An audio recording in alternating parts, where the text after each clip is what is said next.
నేను ఒక్కడిగా ఉండాలి, అందులో నేను ఒక్కరిదానిగా ఉండాలి అనే డెడికేషన్ మనకు ఉండాలి. ఆ ప్రవక్త చూసిన యవనస్తుడు నన్నే చూశాడు అనే కాన్ఫిడెన్స్ మనకు ఉండాలి.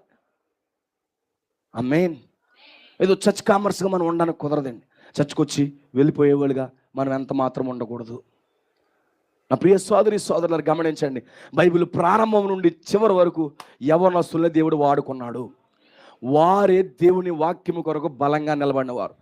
సొలొమోను యవనస్తుడే 19 సంవత్సరాల్లో రాజు అయిపోయాడు.